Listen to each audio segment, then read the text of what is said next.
Hey, gang, this week's episode is brought to you by Royal Retros, the king of throwbacks. Hey, if you're looking for teams and leagues that don't exist anymore, but you'd like to remember them in high-quality jersey or uniform format, hey, some of those teams were legendary. Some of them were disasters, but they all live at Royal Retros. Check them out. RoyalRetros.com. Use that promo code SEATS for 10% off all of your purchases. Check them out now. And now, check out this episode. This is Sports Phone. In the game between the Red Sox and the Yankees, The 24-hour sports phone brings the event to life. fans, the coach is in the process of making a pitching change. Sports phone is fast, reports, updates every 10 minutes. Winds, he throws, strikeout, Yankees win. When you don't have the time to read it or see it, but you need it now, dial sports phone. 25 cents a call by phone programs, Illinois Yankees. Welcome to Good Seats Still Available, a curious little podcast devoted to exploring what used to be in professional sports. Here's your host, Tim Hanlon.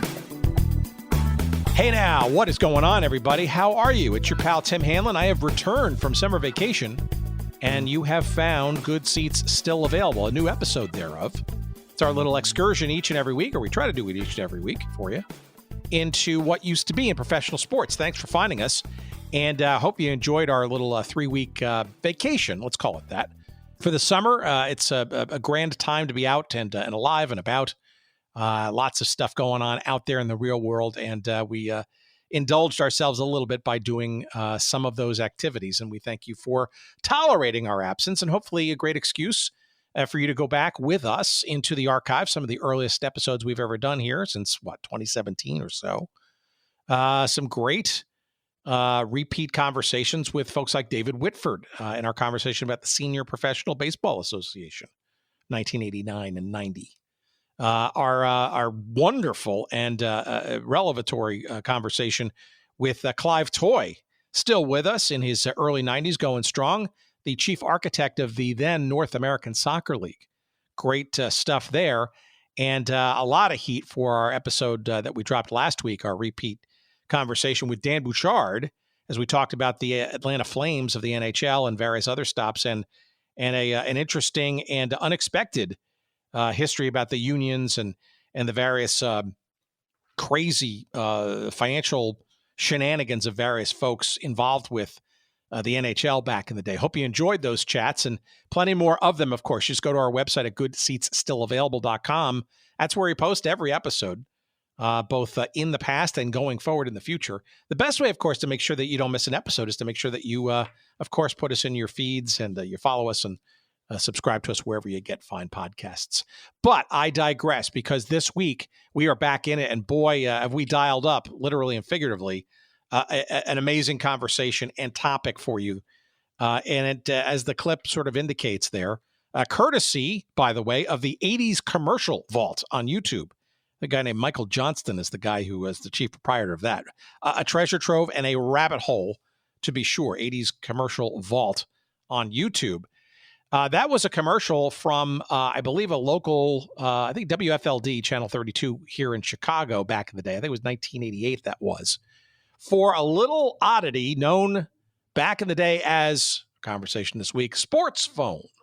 Now, if you're of a certain age, as I am, I'm not going to reveal my age, but it's going to be pretty clear after I describe to you a very, let's say, shall we say, barren sports information landscape that existed in the 1970s. You have to imagine, if you will, a day, a time, a place where ESPN doesn't exist until, 1979. Newspapers, perhaps one or two dailies in your metropolitan area, depending on where you lived, was your prime source for sports news and information, and certainly scores and box score information and that kind of stuff. Yeah, you get some bits and pieces from, say, your local newscast, your sports anchor there, maybe with a 2, 3, possibly 4-minute sportscast. Of course, you had to figure out when that newscast was on and when to tune in. You might have had the luxury of one, or maybe even certain major markets like New York or Chicago or LA, two all news radio stations with, sports updates, usually twice an hour. And those would be 2 or 3, maybe 4 minutes of of scores there too. And that literally was kind of it. You had to kind of just rely also on the game coverage wherever it might be. But there are a lot of gaps, and we did. You weren't you didn't have sort of that easy access to scores, information, who was pitching, maybe if there's a weather delay, any of that kind of stuff. Certainly the late games for sure, if you're on the East Coast or in the Midwest. But just overall, it was just sort of a kind of a lopsided and very full of holes kind of experience, because you kind of had to wait. You had to sit on your hands, or maybe even, God forbid, do some other things while you waited to find out what the scores were. Now, if you were an inveterate gambler at the time, it had to drive you nuts, I'm sure. But even just the average sports fan, right, clearly underserved, until this thing in 1972 kind of sort of trial ballooned its way into life, and then got sort of back into the groove in a sort of a reboot at around 1975 or so in the New York metropolitan area. New York Telephone is where this place, where this occurred. And Sports Phone was one of the earliest services that, ultimately sort of sprung into all kinds of other telephone services, dial-it services, 1-900 numbers and the like. But back in the day, this revolutionary concept, when you dialed, and just about every area code in the New York, New Jersey metropolitan area, 976-1313. Again, if you're of a certain age, you cannot forget that number. It's right up there with Tommy Two-Tone's Jenny, 867-5309. It was the manna from heaven, I guess. It's literally, you dialed that number and you would get every 10, maybe 15 minutes or so. It got shorter in time over as it progressed. Scores, highlights, updates in 58 seconds or so, with as much urgency as was available in terms of not only from all over the country and potentially sometimes across the globe, depending on the majorness, if you will, of the event, but also by stringers and reporters in the field. You would hear people calling in on the phone, sort of revealing what's going on in the middle of the game, and maybe a pitching change or some kind of event or an injury or something that happened during the course of the game. Sports Phone was your lifeline to the games, to all the action. Hey, even in the afternoons or in the mornings when scores or games weren't going on, there would be feature stuff. There would be interviews, a quickie quiz, as well, all kinds of stuff, right? So a real audience for sports news, scores, and information, and the cottage industry that sort of grew up around it. This thing called Sports Phone was nothing short of a phenomenon. And as we'll talk about with our special guests this week, Scott Orgera and Howie Karpin, the authors of an absolutely awesome book. It's almost 500 pages in length, but it reads very breezily. It's got pictures in it, and it's got all kinds of first-person anecdotes and memories about this thing called Sports Phone. The book is called 976-1313, How Sports Phone Launched Careers and Broke New Ground. And we talk about literally just how influential this Sports Phone thing was in the media landscape, certainly in sports broadcasting, as it begot lots of innovations. I think ESPN certainly has a through line to Sports Phone prior to its existence.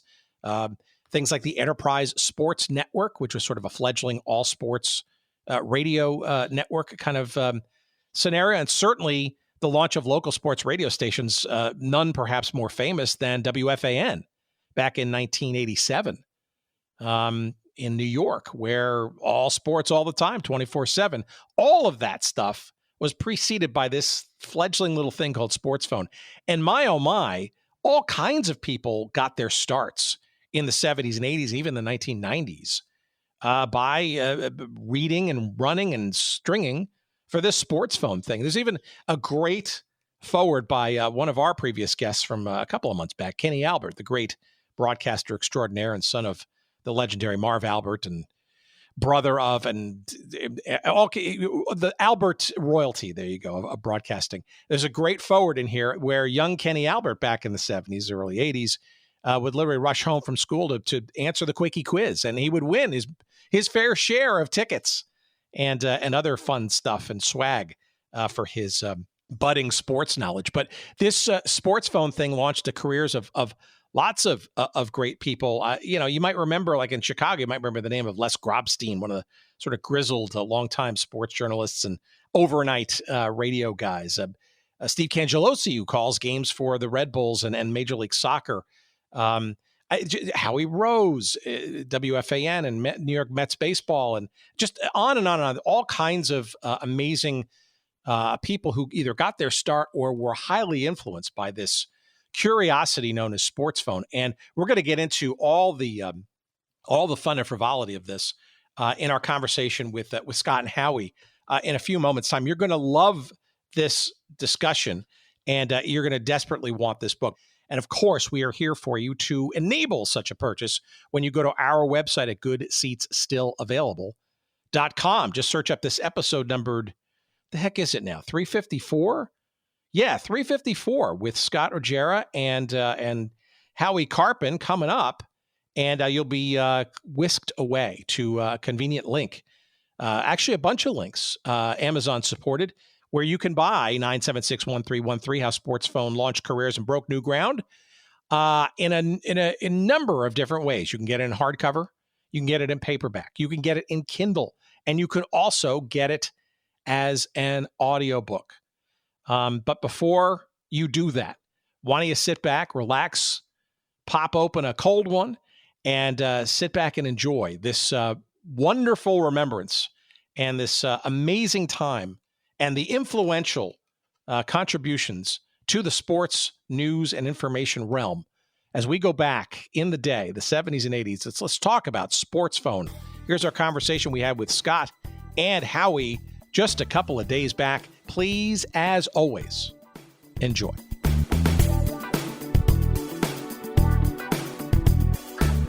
Let me start by just saying I just thoroughly, the whole idea of this book had me enthused the second that I saw it pop up on my Amazon screener.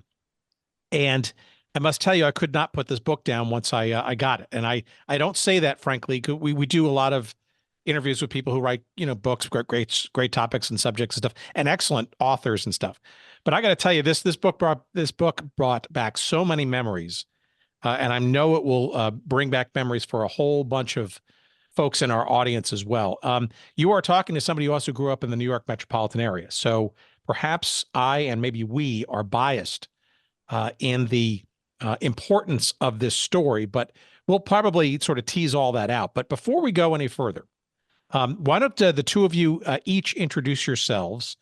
And then after that, let's get into how you guys combined to even ideate this story, because it seems so obvious in retrospect, but this hasn't been talked about before, this story, which is interesting to me. Go ahead, Scott. Sure. Scott Orgera, this is my 30th year covering pro sports, mainly baseball, for the past several years.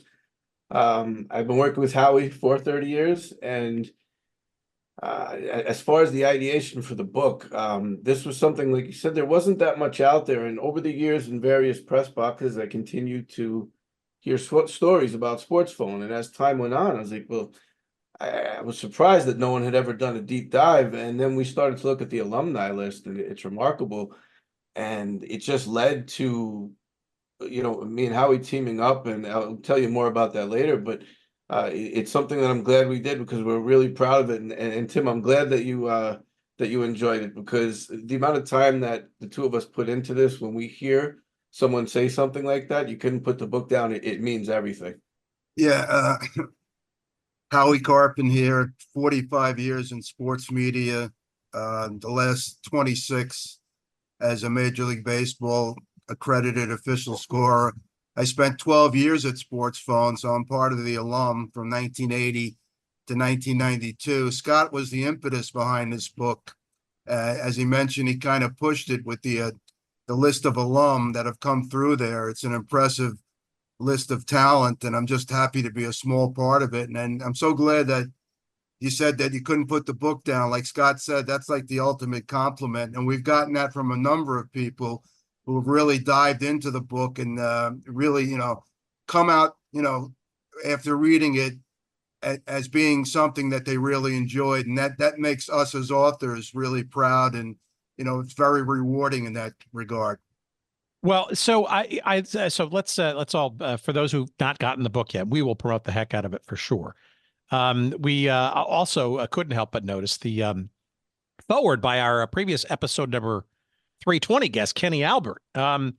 Maybe we could use his how you chose him for it, but maybe how emblematic he was of perhaps this enthusiasm for this thing called sports phone, which changed a lot of people's lives who are into sports and and otherwise. But certainly any sports fan growing up in the in the 1970s, early 1980s could not avoid this thing. And Kenny Albert was probably you probably couldn't have picked a more perfect person to kind of forward this book. Yeah, you take Yeah. it. So yeah, Kenny Albert, his story as far as just being one of the best broadcasters in the world, in my opinion, the fact that it started, obviously, Marv's son, but the fact that it started when he was a kid, it was in his blood. Obviously, he was into sports from a very young age, but Sports Phone used to have a thing called the Quickie Quiz. And every afternoon you could call in, and if you won the Quickie Quiz, if you answered the questions correctly first, you got your name read, quote unquote, over the air, and you could win prizes.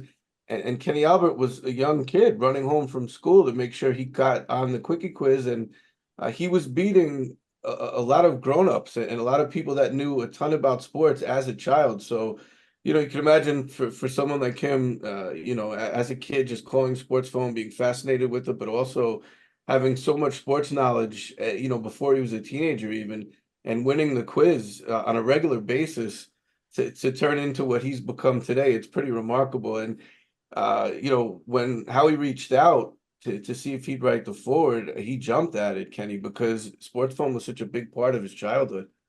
Yeah, Kenny is a friend. I'm proud to say, and as Scott mentioned, he was thrilled to be doing the forward. I remember him calling in as a young kid because I was there during that time period. There was actually a couple of quickie quizzes. It was 11:30 and 3:30. Now he was probably in school at 11:30, so he basically commandeered the 3:30 quickie quiz and got his name read a number of times on the air. And then we gave away sometimes books and sometimes tickets to New Jersey Devils games when they were in their early going in New Jersey in 1982.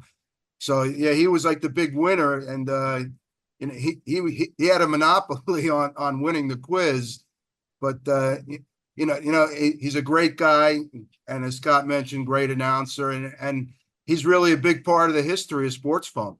All right, I want to get into the origin story of it in a second, but before we go further, let's start from the today and go backwards in terms of the names of the people that pop up today. These are a lot of household names, or folks who've just been in the business for a long period of time who got their first gig or one of their earliest jobs in sports and sports media at this thing called Sports Phone. Any names that you think our audience would automatically recognize that maybe they don't know, kind of got their start and I'm assuming also in other markets too besides New York?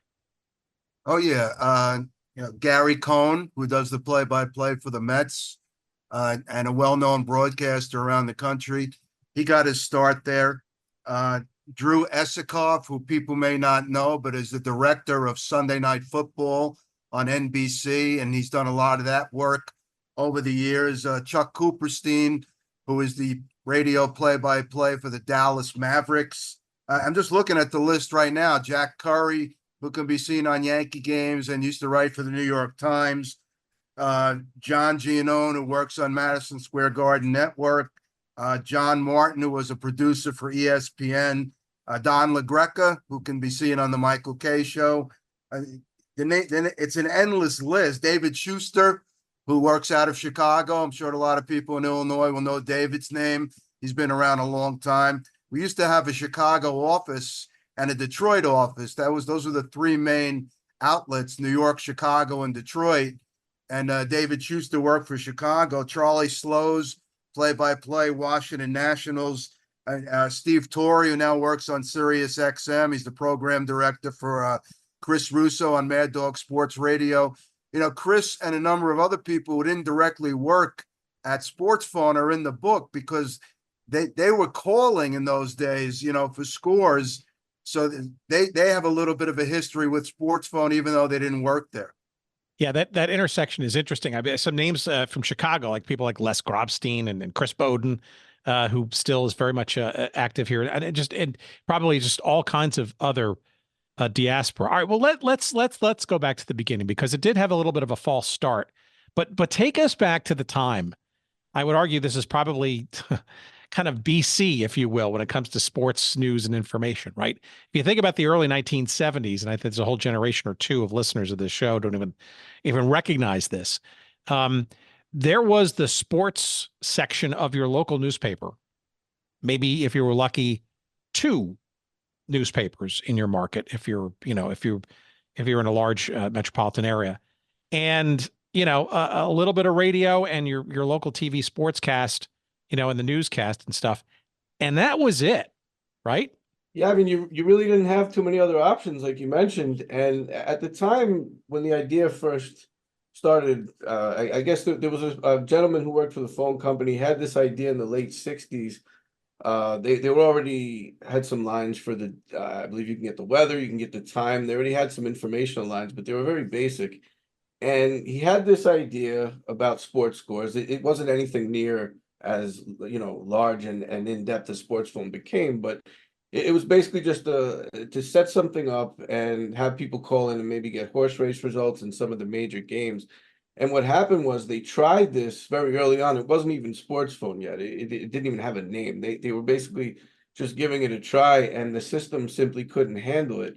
At one point, they wound up taking out a large portion of Manhattan's phone service because so many people were calling into this line simultaneously, and the phone company architecture and hardware simply couldn't handle it. So they scrapped the idea altogether. Flash forward to 1972, and the phone company now had the infrastructure to handle it, and they started Sports Phone. The problem in 72 was the business model didn't really work because the phone company was keeping the majority of the money for each call. So the folks at Sports Phone, they had to put advertising on air, and it was a large chunk. So you're only getting a 60-second minute. You're getting a 60-second call. And if you're taking up 15 to 20 seconds of advertisements, you're not really able to fit too much in. So it really wasn't working out business-wise, and they had to go back to the drawing board. And eventually, by 1976, what happened was the folks at Sports Phone and phone programs, the parent company, and New York Telephone, they were able to come up with a deal where everyone was able to get a slice of the pie. And that's when Sports Phone really hit the ground running with folks like Howie Rose, Bullet Bob Meyer. The original crew, I believe, was 8 or 9 folks in 76. And the one thing that happened almost immediately is they saw that the demand for this service was much bigger than anyone could have possibly imagined. Even in the very beginning, as they're still working out the kinks, the call volumes were staggering. I mean, this was something that people were waiting for. They just didn't know they were waiting for it. And the proposition, guys, was what? You made a call and you received you got a recorded message, either with that big ad in front of it, or later in 76, less impeded by such. Correct. You get a 60-second rundown, and I'll let Howie speak to it because Howie did those rundowns for many years. Please. So it's the 60-second rundown, and you had to fit quite a bit of information into that 1 minute. And Howie will speak to the fact that I think it helped a lot of broadcasters develop their skills, because to fit that much in a minute it's remarkable, especially for your first gig. Yeah, it was actually, Tim, it was actually 59 point something seconds.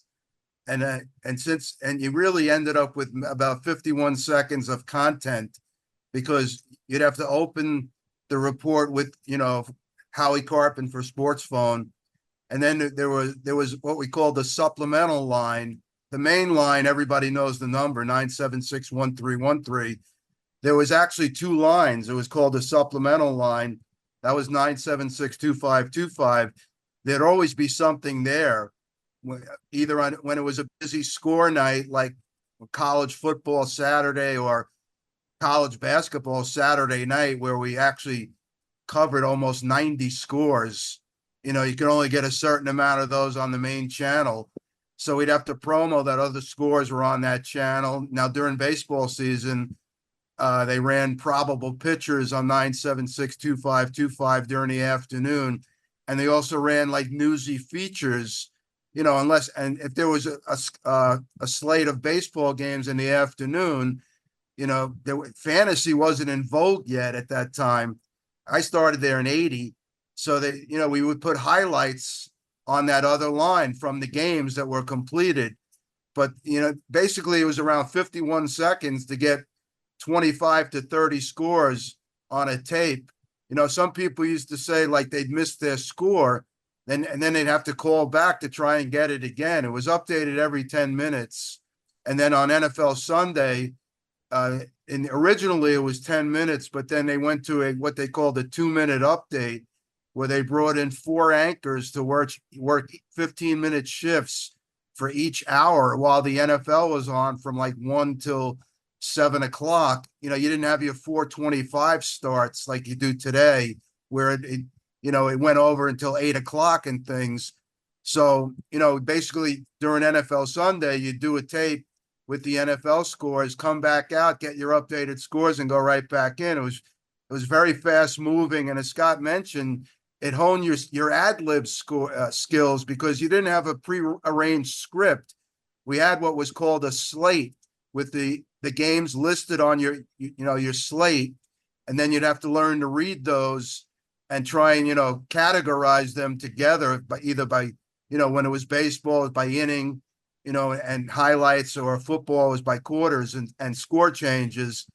So it really, it was challenging for a lot of people that if you knew your sports, and if you were like a really diehard that knew a lot of sports, it came easy for some people, but for some people it was difficult and they had to get used to it. And for the callers, they had to get used to it as well by, learning how to listen for their score, what kind of order the scores went when you had multiple sports and things like that. So it was a, extensive process to get the tape, what we called the tapes, on each 10 minutes. Yeah, look, and you have to remember too, like again, growing in New York, right? At the time, you had the luxury, I guess, of 2 all news radio stations, and if you wanted to get updates of sports scores, you were basically you had 2 little windows, generally around 15 minutes after the hour, and then at 45 minutes past the hour.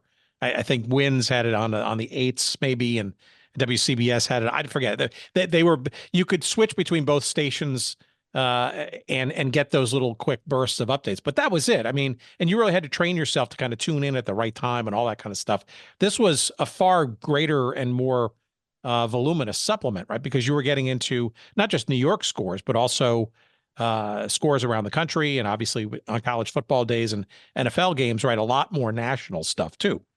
Right. I mean, let's face it, the gamblers were our bread and butter. I mean, they were the ones really, supplying the revenue, because they wanted their scores immediately. So yeah, as I mentioned, we had a Chicago office and a Detroit office, and what we would do is Chicago, Detroit, and New York would have a conference call every 10 minutes. Chicago was responsible for the scores in their geographical area. Same thing with Detroit, same thing with New York. So we would trade scores every 10 minutes. We had a person who coordinated that called the writer. That person would sit at the desk, answer the phone calls, and keep the master slate. And he would have to coordinate with the Chicago and Detroit offices. Mostly their announcers were on the conference call. The announcers in New York would basically stand behind the writer and get the scores as they came in. They would help out on the phones. Like for baseball, we had a stringer at every baseball game, and they called us with every inning change or every score change. But for college football and college basketball, we had to make phone calls to these outlets, to arenas and things, to get scores. Now, a lot of times you had a college, student working at press row, and they were thrilled to get a call from Sports Phone to give us an update.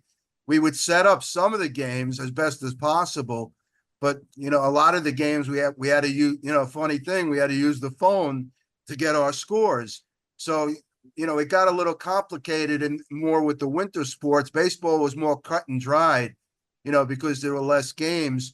But the thing was, you had to wait till if you worked the night shift, you had to wait till the end of the night to leave, because you had to put on an overnight tape a lot of people told us when Scott and I were doing the interviews that they would call the next morning because they didn't want to stay up for those late West Coast games. But the announcers had to stay up for those. And like the Seattle Mariners were the real bugaboo in those days because they took forever with their games and they started late.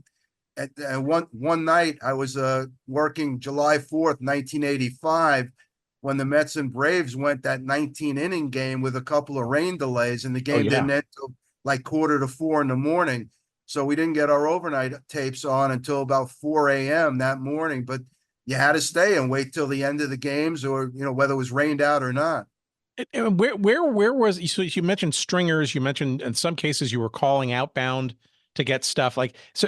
Give me a sense of how you created this, I guess, network of people, because I got to think you were dealing with wire services at the very beginning, and then emanated into having people there in place, maybe being paid, maybe not.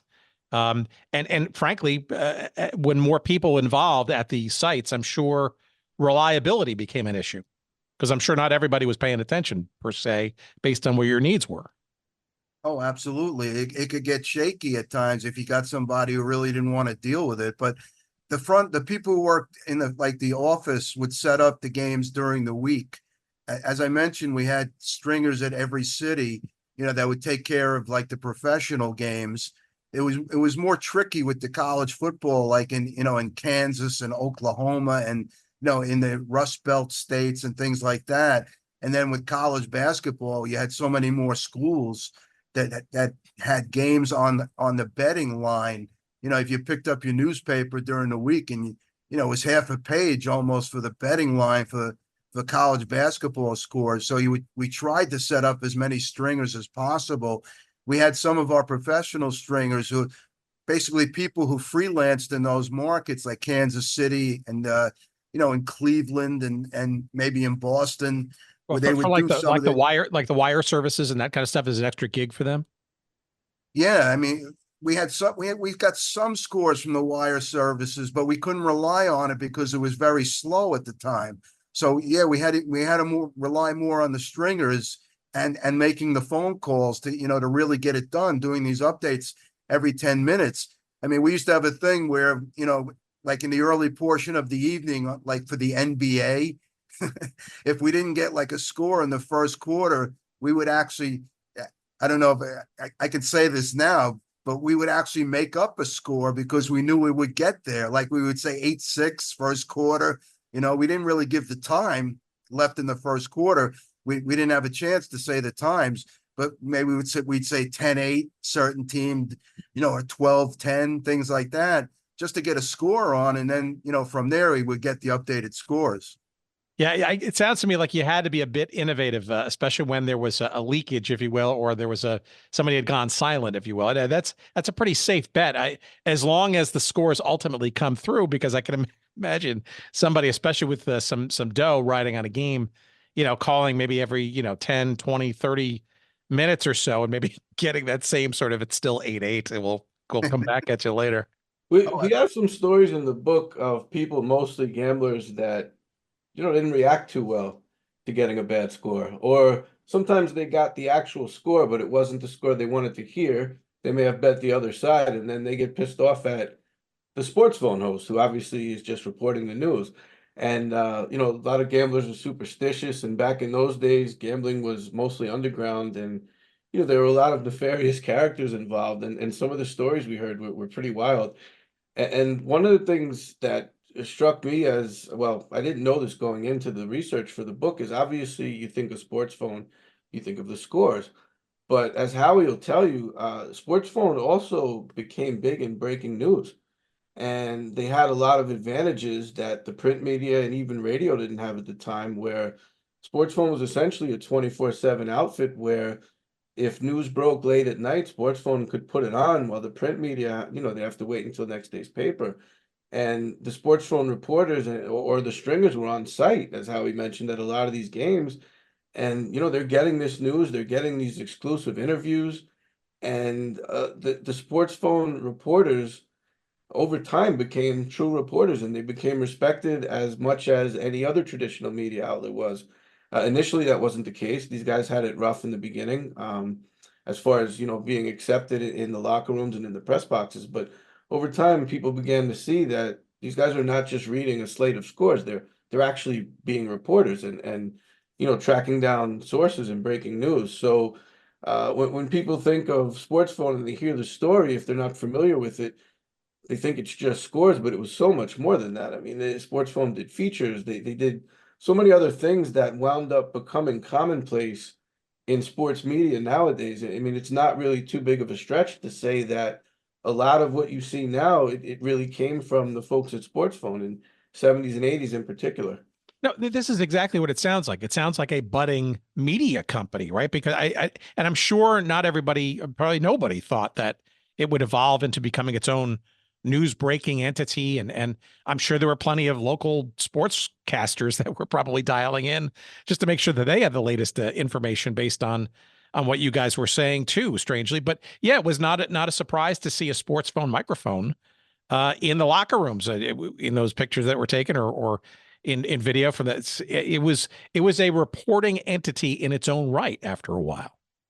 Yeah, we tried to treat it as a sports radio station. I mean, that's how we treated it, even though it was on the phone, and even though the reports were so pretty short, and you didn't get a whole lot of time on that airwave.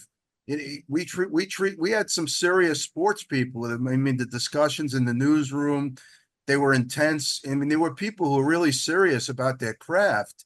And sure, some of the media outlets, as Scott mentioned, came to rely on us after a while, because if they heard a story broke, they would call Sports Phone to see if that was true, or what rumor was going around. And especially when we had stringers of like baseball, if there was a trade after the game, that person would call it in any game, really, at basketball, hockey, football, any kind of breaking news.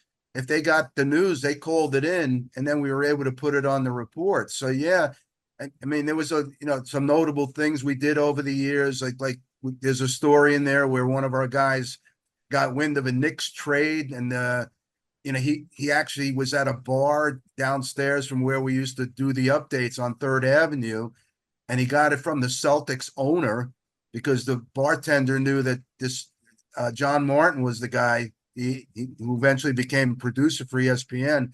He got a story about the time. I don't know if the older fans will remember this name, Bob McAdoo. The Celtics were looking for a scorer. Bob McAdoo was in the Hall of Fame. He was one of the great scorers in the NBA in the older days. And the Celtics got him in a trade with the Knicks. And John Martin got the trade from the owner, John Y. Brown, who was actually married to Phyllis George, a former sportscaster on CBS. And John went with it on the air. He actually went upstairs. The night was already over, and he put the story on, and the story turned out to be true. And then when John was seen at a Knicks game a couple of days later, one of the beat reporter from the New York Times was flabbergasted that he got the scoop ahead of even the beat reporters. So that kind of put us on the map at that time. And then we continued to break some stories. We had some good reporters. We had people who could smell a story, so to speak. So they went after things by making phone calls and talking to people, and then, getting to be known around. Like you said, you saw the microphones at all the games and stuff like that. And we had some really good reporters, sports reporters on the staff that were able to break stories and get things on Sports Phone that were legit. Did you have a tough time? Did they have a tough time initially getting traction and press passes and access? Frankly, it almost sounds to me like the early days of the internet, when a website would be looking for a press credential and you would be laughed out of the room. I got to think those early days were pretty similar for Sports Phone folks. Yeah, I mean, I wasn't there in 75. When I got there in 80, they already established credibility. So we were getting credentials to all the local teams, Chicago, Detroit as well. They had already established the credibility. But you're right, that's probably what happened in the beginning. Plus it wasn't it wasn't the same process as it is today, where they go through all the security and all kinds of stuff. So yeah, they had to make their mark. But by the time I got there in July 1980, we had already had a credential every year to cover the teams. And that was one of the joys of the job, certainly for me, I really had no connections when I started there, and I was able to get the ball games and, get myself a little more known in the business and things like that. So yeah, you're right. Probably in the beginning, it was tough to get credentials, but as we went along, our credibility increased, and then media outlets were kind of relying on us for news and things like that. So it all came, into being as we went into the 80s and into the late 80s, early 90s.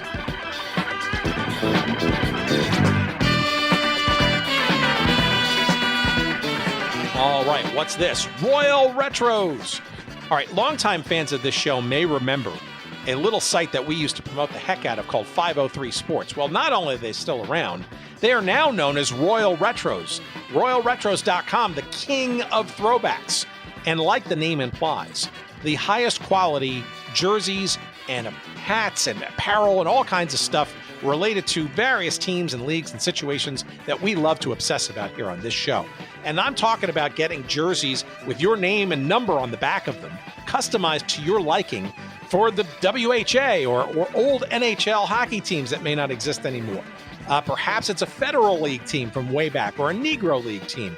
Maybe you're just enamored with the various football leagues of the past, like the Arena League or the All-American Football Conference or the original UFL, United Football League. Yes, you can get all of those teams in all kinds of colors, away jerseys, home jerseys. You want to put your name on them. You want to make sure you got the official patch on the side.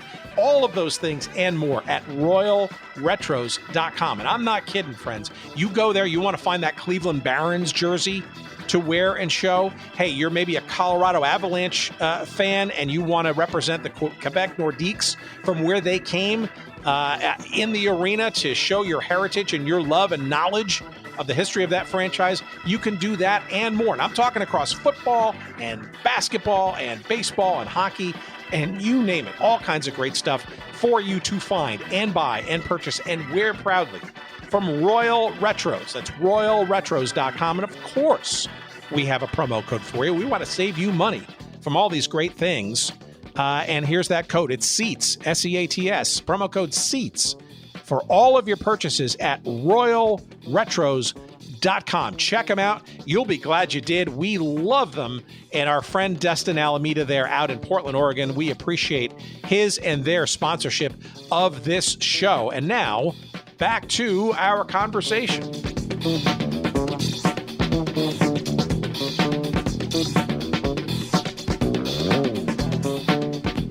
This was a service essentially of New York Telephone, right? So, and the company behind it was essentially producing on behalf or to be delivered via New York Telephone. So, but I also want to get into a little bit of this is at its roots a New York story, right? But how long did it take for the success of this to somehow break out of the New York area only? I know you mentioned Chicago and Detroit on your own thing, but I got to think other people either outside or inside the organization recognize that this didn't necessarily just have to be a New York City metropolitan area thing.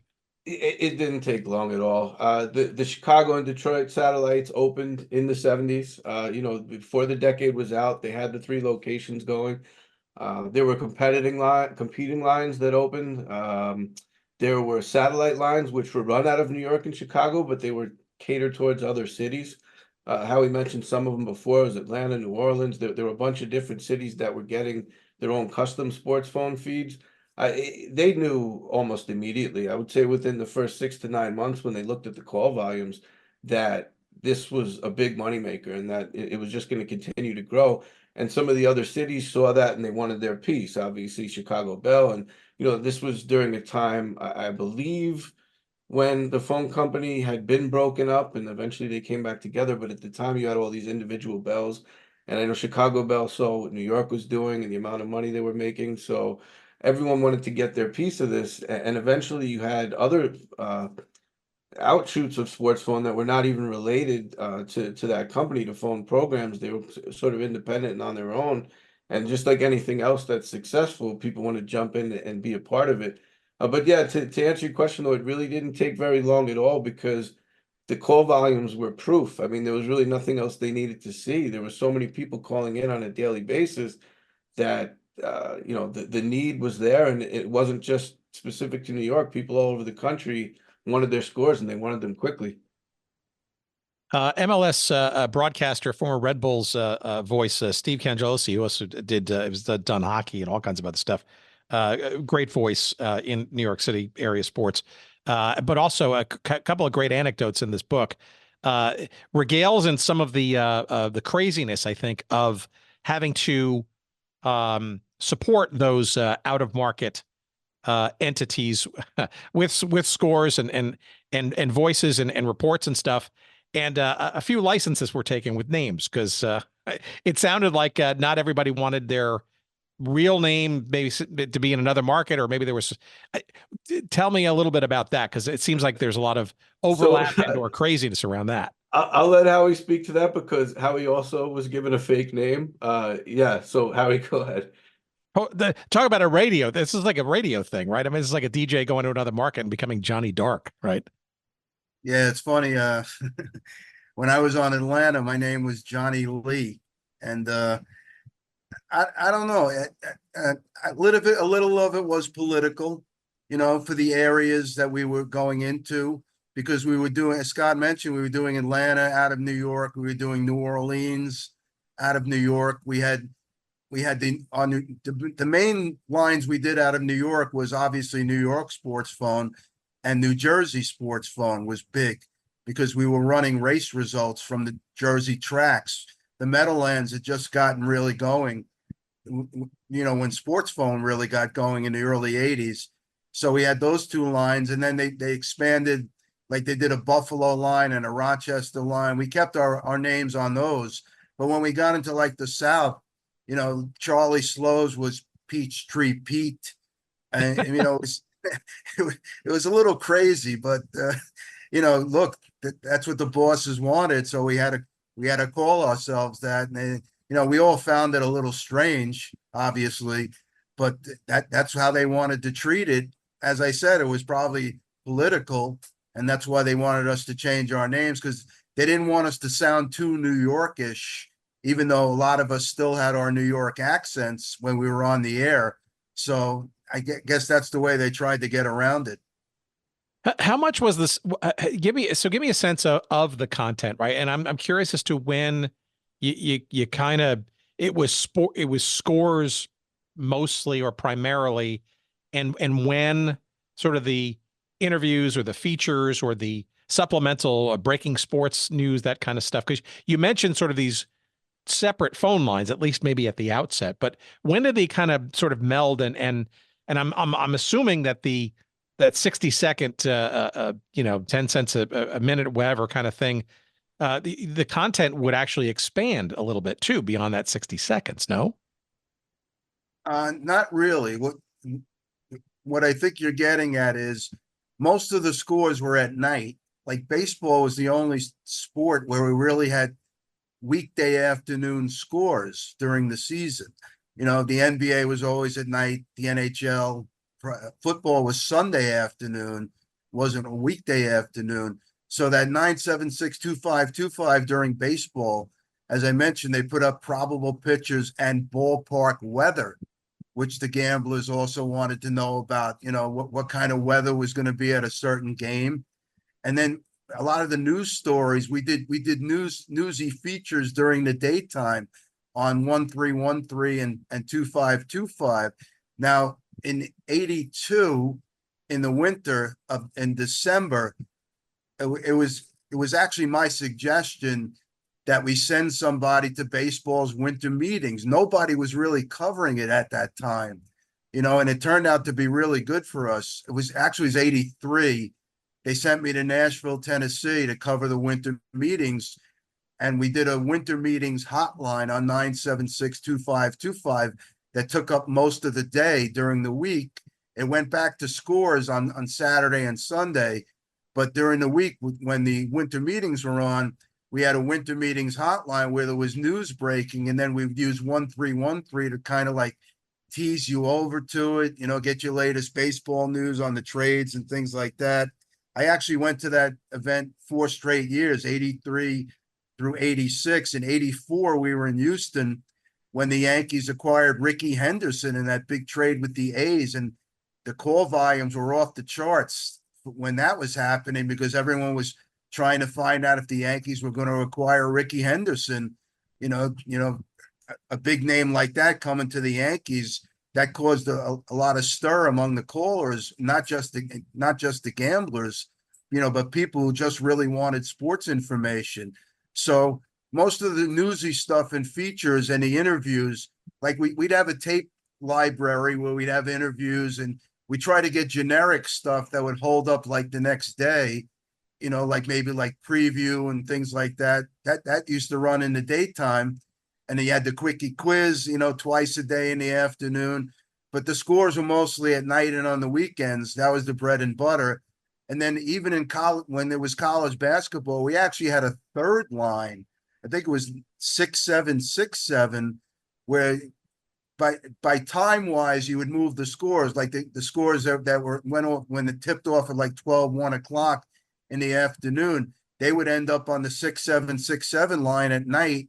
Then the later afternoon scores would end up on 2-5-2-5, and then the most recent scores would end up on 1-3-1-3, and the big games would go on the overnight on 1-3-1-3, and then you'd have to promo those two other lines to send people over there if they wanted a certain score. It sounds like it got increasingly complex and pretty quickly, right? In terms of trying to sort of keep up with, you got other markets. You're expanding your content offerings, let alone plus also managing a clock and trying to be as up to date as possible on a fresh and timely basis. Well, it made you a more polished sportscaster. It certainly did for me. I mean, it helped me with my ad lib skills. You're right; it did get very complex, and especially on college basketball Saturday night, that was the dreaded night for any shift. If you had to work that shift, it was crazy, because you come in about 6 o'clock and then you'd start on your, recordings after relieving the afternoon person who was dealing with the scores. And then, as I told you, the day would feature like 90 scores, for the whole day from maybe 12P till 12A. And then you had your late games also, like the Pac-12 and at the time was the Pac-10, the West Coast scores. And we also, like on college football, we actually covered Hawaii. So that game would kick off like 10:30 at night on the East Coast. And college football is 3.5 hours. So you would be there until about 2 or 3 a.m. in the morning. So, yeah, it did get very complex. College football is a little easier than college basketball. College basketball was the most extensive. You had to do a lot of work and you had to juggle a lot of things. But as I mentioned, it honed your skill as a sportscaster. And to this day, I work on Sirius XM as an update anchor on Mad Dog Sports Radio, and I do the top of the hour, and it helped me hone my ad lib skills and make me a better sportscaster in the end. Yeah, I mean, they say that brevity is the soul of wit, right? And to be able to concoct a coherent cast in 57, 58 seconds or so, right? You got to have that big sweep in hand clock nearby, right? And you'd be amazed once you concentrate. You even have some highlights from folks in the book that there's probably no better preparation. It's almost like going to the UPI or the AP fresh out of journalism school, right? Because you're just being thrown to the stories out there, and you have to kind of really, you learn by doing and by getting into that mode. You got to think that that's going to make you, certainly at the time, a better broadcaster, especially for radio, but wherever you went, right, in terms of making a story concise, getting the points across, unlike my rambling here on this show. Well, I think it's no coincidence that so many people that came out of sports film went on to be successful in the business, whether it's broadcasting, writing, directing. I mean, if you look at the list of people that were there, the large majority of them, whatever they went on to do, they were successful in it. And I think a lot of that has to do with what you're describing, what Howie was describing, where a lot of folks that we interviewed pretty much equated it to a boot camp, sort of a sports media boot camp, where you're learning everything on the fly. You need to adjust quickly. That I mean, they're coming up with all these new things every few months, different ways of reporting, and they had the Sports One live line for a little while where you could have up to 30 people on the phone at the same time, and they were all trying to talk over each other, and you sort of play air traffic controller, and you have to get everyone the individual scores that they're asking for while making everyone else wait. And But wait, hold on a second. Explain that for a second, because I did read that, and I find it incredibly hard to believe. But this essentially was kind of like a party line instead of having a recorded thing that everybody would be tuning into. This would be instead a collective of calls, a couple of dozen together, where people could actually voice their opinions or interests, and somebody on the other end would have to interactively, if you will, respond to them. Yeah, it was pretty much like the old chat lines, but it was basically for people that wanted updates on the particular game or games that they were interested in. So theoretically, you could have a handful of people on the phone, and they're all interested in a different game. And they're not only interested in the score, the sports phone live broadcaster would sometimes give play-by-play or color from the game that they were watching if it was on the TV broadcast, for example. And they were doing this while trying to keep everyone in line. And I think it may have been Gordon Damer who mentioned it was kind of like being a lion tamer, and you're just trying to keep everyone satisfied while covering a game at a time, basically. And it became very popular because you're actually getting to talk to someone, and you can ask specific questions, and you can get some play-by-play, and you can get some color, and they were charged by the minute. So, the 60-second calls, there was a message unit, what the phone company called a message unit, where you'd be billed per minute. But that's only 1 minute for each call. These people calling Sports Phone Live sometimes would stay on for hours, and they're being charged by the minute. And Howie mentioned the winter meetings line that, basically he came up with. They had Sports Phone Live for a while from the winter meetings. So you'd have people on there, if it would be the sports phone guy in a pay phone or a landline phone in the lobby of whatever hotel the meetings are taking place at, and he's on there and explaining the latest rumors and what this GM said, what this manager said, and people would be hooked, and they would just stay on for hours at a time. And I have to imagine that some of those phone bills were astronomical. So that was another thing that sports phone pretty much invented. Nothing like that existed before, at least not for sports. So everyone that worked there, whether it was in the 70s, whether it was in the 80s when Howie was there, or the 90s with Don LaGreca and Gordon Damer and some of those folks, each decade of sports phone seemed to innovate something new. And the one thing that struck me as we started interviewing people for the book, and we wound up talking to over 100 people, is no matter when you were there,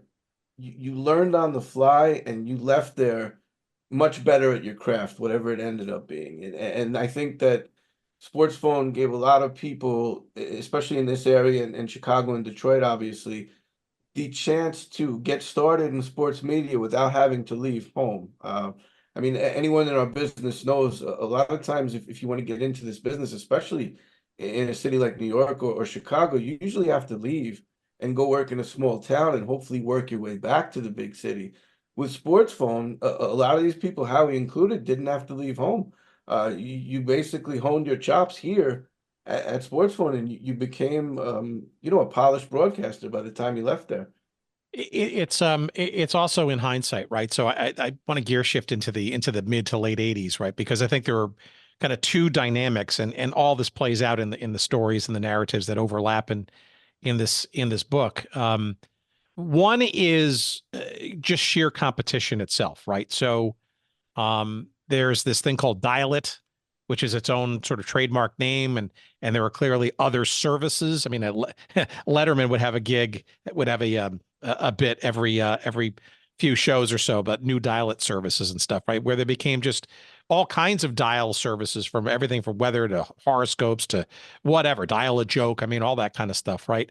But also the onslaught of what ultimately became, and we take for granted today, sports radio, WFAN in particular. Sorry, it was WFAN at launch in the late 70s, late 80s. So maybe a little bit of those two situations, the sort of the competition, sort of death by competition, if you will, or at least imitation being the highest form of flattery. And then second, this radio thing, which I think probably took everybody either by surprise or was maybe now inevitable.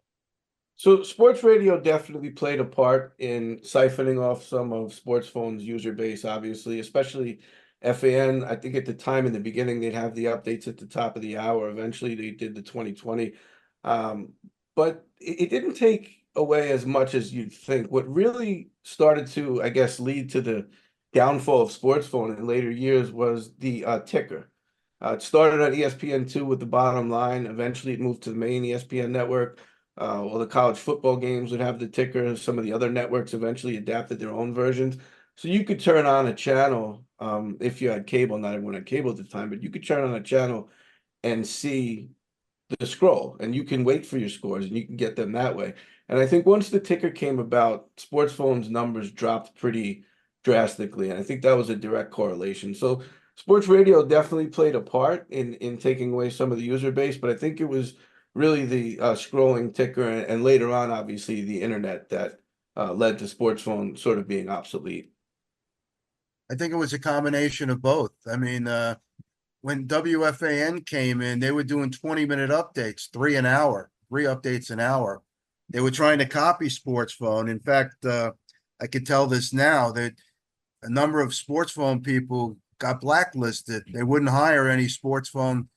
They treated us as a competitor, and we really weren't, a valid competitor for the radio that you could turn on for free. You didn't have to pay, any money like you did when you made a phone call. So a lot of us never really got opportunities at WFAN when they came in, and but they took away, as Scott mentioned, a lot of our base. And then as time went on, as they advanced, and also the ticker took away the bar crowds, because that's where we used to get a lot of the callers from the bars. They weren't able to get scores, within the bar. A lot of the places didn't really have TVs yet like they do now, or a satellite to get all these games. That wasn't in existence. So sports phone became, a place to go where they dial up the payphones that they had in each place to get the scores. So as Scott mentioned, when the ticker came in and then the TVs and all that kind of stuff emerged, sports phones started to become obsolete. Yeah, and there were other little nibbles going on in the radio space, like Enterprise Sports Radio was ahead of its time, all that kind of stuff. So there was clearly the technology never sort of dies, right? It just continues to just find ways to get stuff to people that want it, more quickly and whatnot. I guess too the 900 number thing sort of came into being, right? Which was sort of a higher priced and much more nationally oriented kind of approach, right? Which took it out of maybe the hands of the local phone companies and sort of made it more, certainly more expensive. I mean, obviously, it got into other, shall we say, more lewd and otherwise offered services for such. But that probably didn't help the proposition at all. But however, though, the brand name was still very strong, right? I mean, and was synonymous, right, with sports and information and stuff. So I can't imagine it died sort of all of a sudden, right? It was probably just death by a thousand cuts. And somehow they stuck around until 2000. I mean, by the end, Don LaGreca was running it out of his garage. But the fact that, home internet was widely available by that time, and you had multiple sports radio networks, and like you mentioned, you had all these other lines, they still kept the lights on until 2000, which I find pretty remarkable considering. And I think the reason why they were still around at the very end is you had people that just were so used to calling sports phone that they continued to call. And also, sports phone had team-specific lines. They had a Rangers line, they had a Knicks line. At one point, I believe there was a Yankees line, and you could call and get specific information on your team. So they continued to innovate even as the years went on, and the competition just, became a little too much to handle. There were so many different ways to get information, but they still continued to innovate and hung in there until the end of that decade.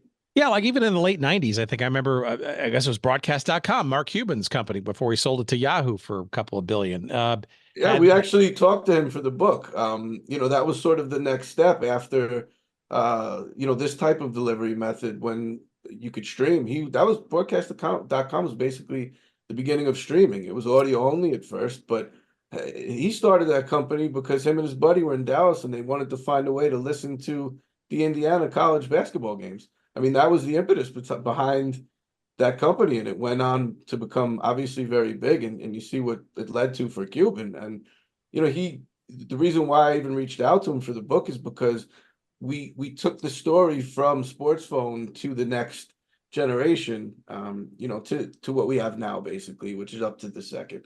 So it's all part of the evolution of sports information. And today's generation, obviously, they're spoiled. I'm not saying it's a bad thing, but you can get everything whenever you want it. And there's something to be said for the time of sports phone where you kind of had to do a little work. You had to get to a payphone and drop a quarter in and wait for your scores. And Howie mentioned Mad Dog before, Chris Russo. When we talked to him for the book, he mentioned that. He said, even with all these innovations and everything being so current, you do kind of lose something in the old school way of doing things. There was something, almost, I guess, nostalgia is what it is, but there was something to be said about the anticipation and waiting for that call and seeing if your team won or not. What was there ever a thought? Because I also remember too, around that time, even before broadcast.com, like in the I guess I would say in the 90s. I remember on the back page of the sports section of USA Today, there was this advertisement with all the 900 numbers for the games that you could dial in and listen to, usually college football games all across the country. Every game had a different 900 number. I guess the question in there was, to your knowledge, in your research, was there ever any thought of sports phone, or was evolving from sports phone to get into the live broadcast game, a la that 900 number idea? Or maybe that was them in some way, shape, or form. I don't know. So other than the live line that I described before, I don't believe phone programs got into that. One thing they did get into, though, is a lot of the other lines that you mentioned. So in the sports phone offices, first in Midtown Manhattan and later on in Elmont and Long Island, they ran these other lines out of there as well. So you had a lot of the famous wrestlers coming in to broadcast or record in some of the same booths that the sports phone reporters are in. You had musicians. There was a line for The Who. There was a line for Jazzy Jeff and the Fresh Prince, and all these popular bands and artists at the time. They had their own lines, and this was all under the phone program, sports phone umbrella. So the company was definitely involved in some of the other lines, and a lot of it involved cross promotion. So you might call one of the 900 lines to get an update on Hulk Hogan or a wrestler, and at the end of the call, you're getting an advertisement for sports phone. So they kind of tied it all in together. But as far as what you described with listening to the actual game, I don't believe phone programs was involved in that. But that sounds like it was a pretty good moneymaker, because I imagine they also charge by the minute. Yeah, they did. And obviously people don't want to tune into a game for just a couple of minutes. I mean, perhaps I guess they could, but it harkens back to a time and an era, right? When that kind of stuff, it was limited, right? The pipes, if you will, of what we now sort of, the embarrassment of riches that the internet sort of brings to us, right? It was basically a limited delivery mechanism or set of mechanisms that was available, and that was a way to shoehorn radio broadcasts into something that was more widely available, that being a telephone experience and stuff. It seems incredulous today, but it does harken back, right, to a much was it simpler time? I don't know, but I guess it was certainly a rite of passage, right? When you need or are looking for information, you're looking for stuff, how best to deliver it in an economical way, and one that makes some kind of a business model sense. I guess the sort of the wrap up sort of set of questions here is, what did you guys think you were involved in at the time, and what did you guys feel where did you think this thing was going to go? Was this a training ground for a quote unquote legit sports job down the road? Did you think you were on the early days of something much bigger, like this was a new media company, so to speak? Or were you just happy to have a gig doing sports and getting paid for it? I think it was all of that. I think, when I started there, I started in July 1980. I had known that Howie Rose had moved on to bigger and better, and the people that had worked before me had moved on to better jobs. It was a launching pad. And as the title of the book 9761313, how sports phone launched careers and broke new ground. That's basically what it did for me, certainly, and for a lot of people. You mentioned Steve Cangelosi, another one who moved on to bigger and better. It gave opportunities. It's funny, in the early 80s, a gentleman named Ed Ingles, he passed away. Legendary WCBS sports guy, yeah. Right, he was the sports director, and they were doing during the Olympics in the early 80s, I think it was 83. He called me at Sports Phone and brought me in to do updates on WCBS, and I'd never been on real radio before, but the fact that I had some experience on Sports Phone, allowed him to take a chance on me at that point, and others too. Steve Torrey, went on to WINS to become their sports director and their morning sports anchor. We knew it could lead to opportunities, but we also saw the technology developing. Let me just make this point quickly. We tried to be ahead of our time. We had a computer, terminal toward the end of my tenure there, where the scores would be on a screen instead of the written slate. So we tried to sell that to other media outlets, through a kind of our own wire service. It never really took off. But the idea was there, technologically to forward that to media outlets to where, if they subscribe to us, we would send them scores every 10 minutes and things like that. It never really took off in a big way, but the idea was there. So we saw how the technology was developing, but on a personal level, it was a gig, it was a full-time job, thankfully. And it was also a launching pad for people myself who wanted to be in sports to get started in the business.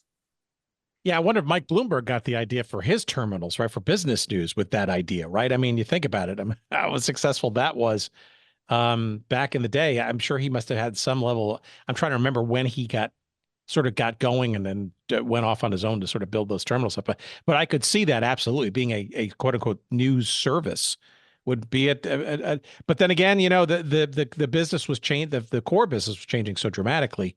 Probably not a lot of time to do investment into new ventures. True. And again, we were being overwhelmed by competition like WFAN and then the ticker. So the things that came into being were kind of limiting what we could do anyway. And then it became just I was out of there in April 92. And then after, as Scott mentioned, it lasted until 2000. It became a matter of survival. And then finally it just went under at the end in 2000.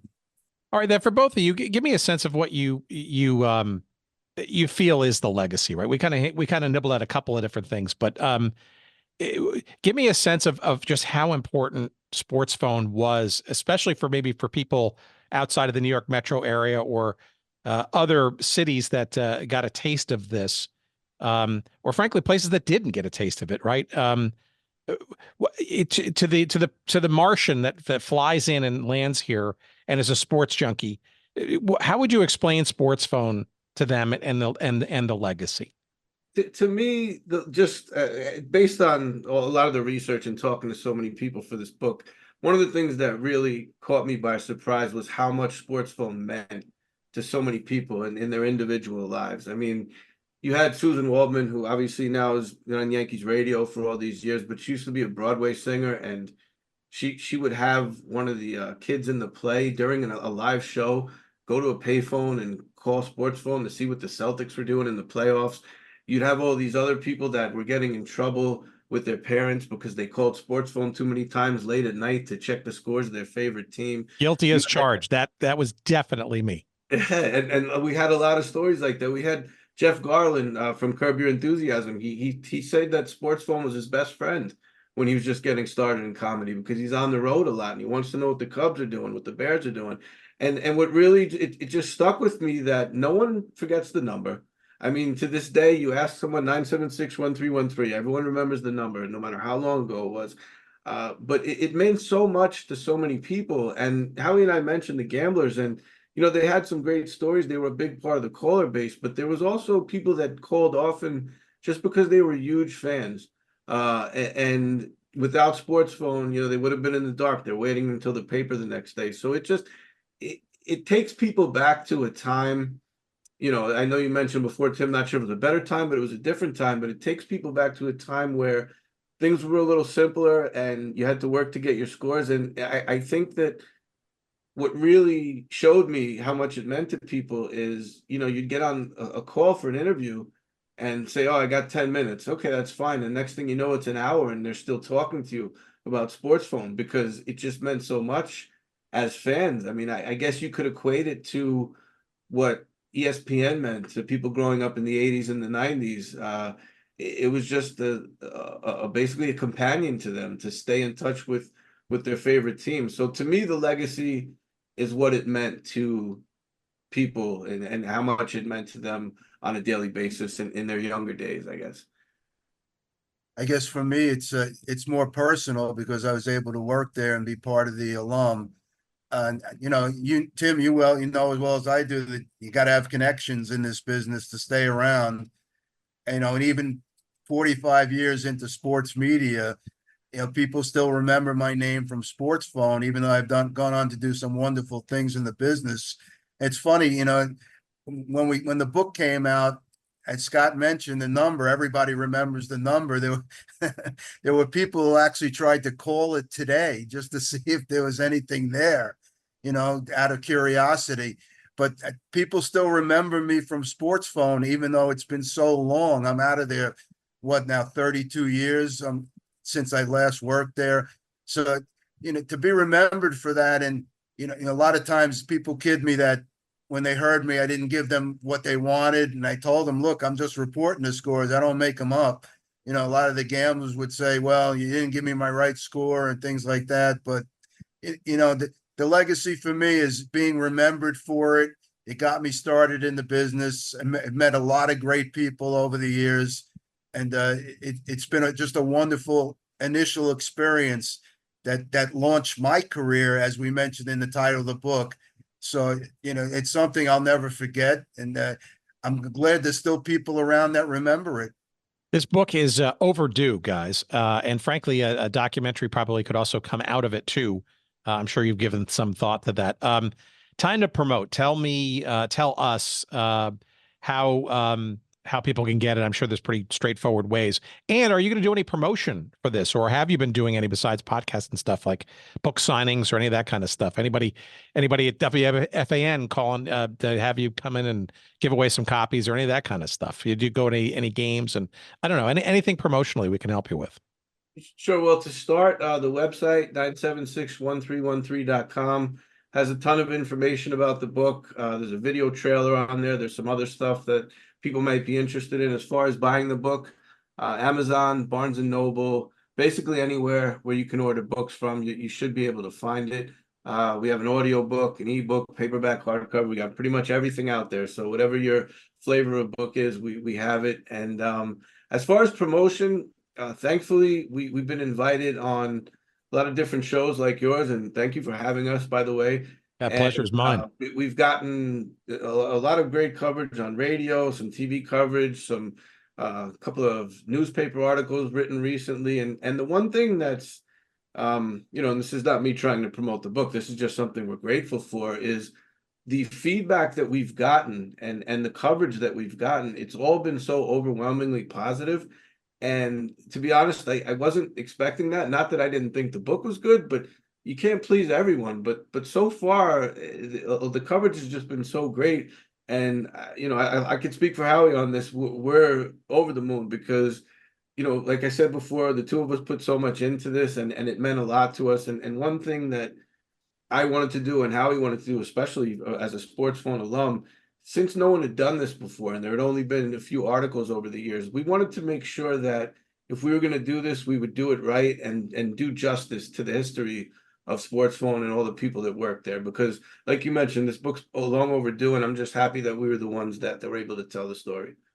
And look, I think after having read it and frankly just understanding the whole concept in the beginning, even before reading it, I think a lot of I think people who didn't even sort of understand or were not around when it was around, when Sports Phone was alive and kicking, probably just see how influential it's been to people they do know or know of, right? I mean, just to see how their favorite sportscasters or people that they've listened to or read or both, for so many years and stuff, and then to see their names, in the grist of this book, right? As like how influential it was and how much I depended on it. And I grew up with it. And I got my chops, on the air. We got my, figuring out how to do sportscasts and stuff.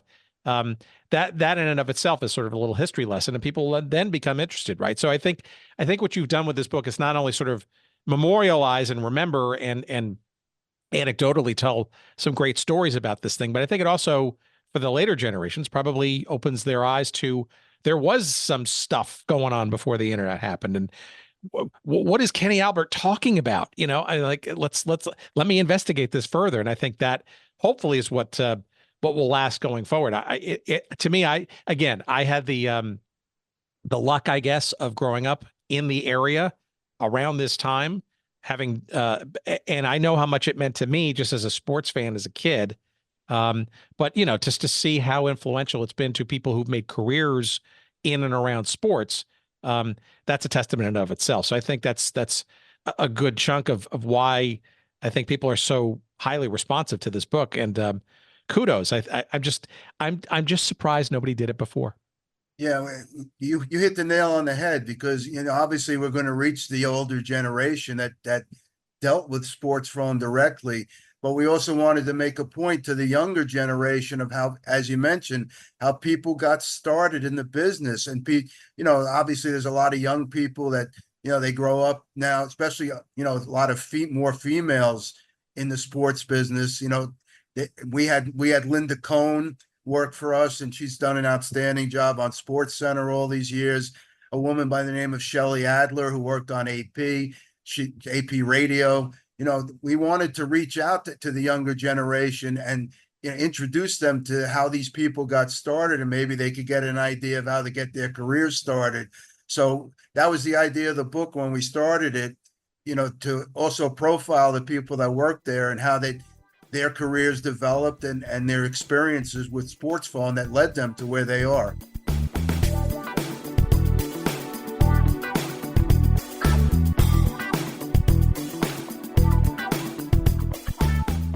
All right. As hinted, this book is a must-get. If you were a fan in the 70s and early 80s, you remember this time before all the plethora of sports news and information, and perhaps you found yourself with a hefty telephone bill from dialing 976-1313 or its progeny at Sports Phone, then this book is right up your alley. You will thoroughly enjoy it, as I did, and I know you will.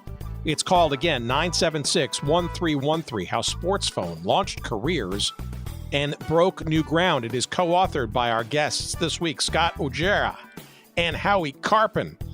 It is forwarded by Kenny Albert, our previous guest from a few months back.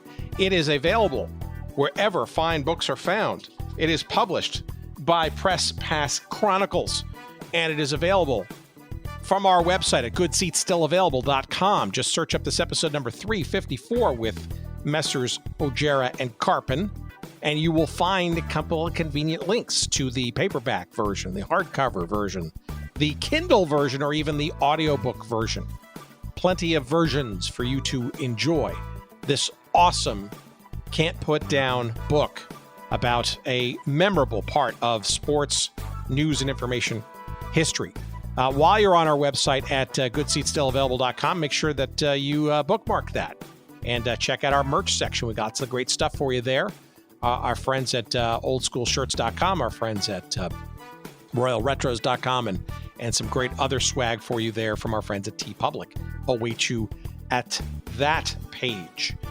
You can follow Scott and Howie more directly at their website, 976-1313.com. Yes, those are the numbers. Easy to remember and hopefully easy to type into your web browser. 976-1313.com. You can follow Scott on the Twitter X thing at Scott Orgera NYC. That's at Scott, S-C-O-T-T. Orgera is O-R-G-E-R-A, and NYC is as that's spelled, at ScottOrgera.NYC. Also on Instagram at Scott Orgera. You can also follow Howie on the Twitter X thing at Howie Karpin. That's Howie is Howie. Karpin is Karpin at Howie Karpin. Pretty easy. And what else? How about Jerry Payne? Jerry Payne Audio Excellence. A reverential bow in his general direction this week for putting all our pieces together, of course. If you want to follow us on the socials, we're on Twitter X at Good Seats Still, and just about everywhere else at Good Seats Still Available. That also includes the Threads thing. That includes the Facebook thing. That includes where else? On YouTube, we're at that handle. Various other places. Threads. Yeah, Threads too. Did I say Threads? Well, there you go. Thank you, of course, for listening. We appreciate it to no end. Many, many, many great conversations coming your way. Stay tuned. Check your feeds. And please, as always, enjoy the rest of the days of summer while we've got them. And more goodness to come. Thank you for listening. See ya.